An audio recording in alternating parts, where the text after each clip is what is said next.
Oke teman-teman, selamat datang di Bas Banajar YouTube channel. Pada kesempatan kali ini, kita akan membahas latihan berikut ini.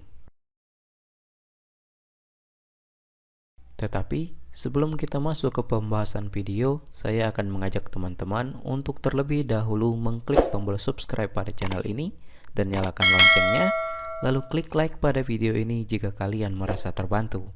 Oke, langsung saja kita masuk ke pembahasan videonya.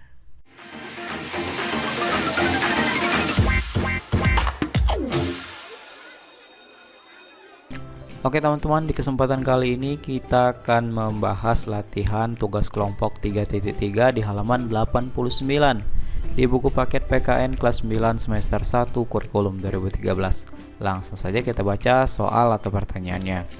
Tugas kelompok 3.3: untuk memahami lembaga-lembaga negara di Indonesia, kerjakanlah tugas berikut bersama anggota kelompokmu. 1. Pilihlah salah satu lembaga negara untuk dibahas bersama anggota kelompokmu. Masing-masing kelompok memilih lembaga negara yang berbeda. Identifikasi berbagai pertanyaan yang ingin diketahui tentang lembaga tersebut. Carilah informasi untuk menjawab pertanyaan yang telah disusun tentang lembaga negara tersebut dari berbagai sumber dan media. Oke. Sebagai contoh jawaban adalah sebagai berikut. Yang pertama, lembaga KPK dan Polri secara hukum tingkat organisasinya tinggi yang mana? Bagaimana konsekuensinya? Kedua, lembaga KPK dan lembaga kepresidenan secara hukum tingkat organisasinya tinggi yang mana? Bagaimana konsekuensinya?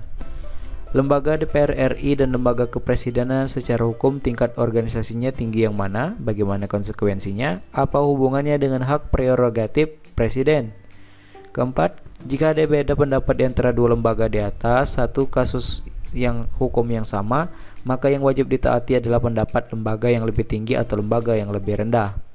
Kelima, KPK adalah singkatan Komisi Pemberantasan Korupsi, maka dalam rangka mencegah dan memberantas kasus korupsi, itu lembaga yang paling berwenang lembaga yang mana? KPK atau Polri?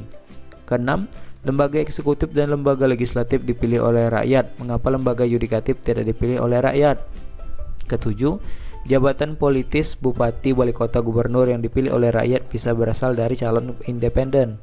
Mengapa untuk jabatan presiden tidak ada yang dari independen? Kedelapan, presiden adalah kepala pemerintahan yang memimpin semua warga negaranya baik yang memilih maupun yang tidak memilihnya. Mengapa tidak diwajibkan mengundurkan diri sebagai keanggotaan dan kepemimpinan sebuah partai? Mengapa tidak diterbitkan undang-undang yang mengatur tentang larangan rangkapan jabatan antara jabatan politis di eksekutif dan legislatif dengan jabatan politis di partai?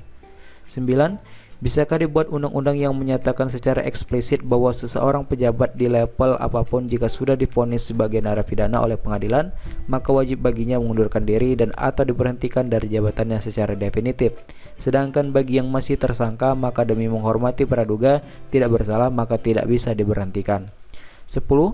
Apakah setiap orang sama di depan hukum? Mengapa perlakuan penyidik kepada satu tersangka bisa berbeda bila dibandingkan dengan tersangka lainnya? Di mana keadilannya dan persamaannya? Itu sebagai contoh jawaban. Silakan kalian salin dan kalian kembangkan lagi pertanyaannya. Silakan diskusikan dengan kelompok kalian, kemudian susun laporannya, baik berupa laporan tertulis maupun tayangan multimedia, kemudian presentasikan di depan kelas. Oke, mungkin sampai situ saja yang bisa saya bantu. Semoga jawabannya membantu, dan jika ada yang keliru atau jawaban yang kurang jelas, silakan kalian tanyakan di kolom komentar di bawah. Saya akhiri video kali ini dan sampai jumpa di latihan berikutnya.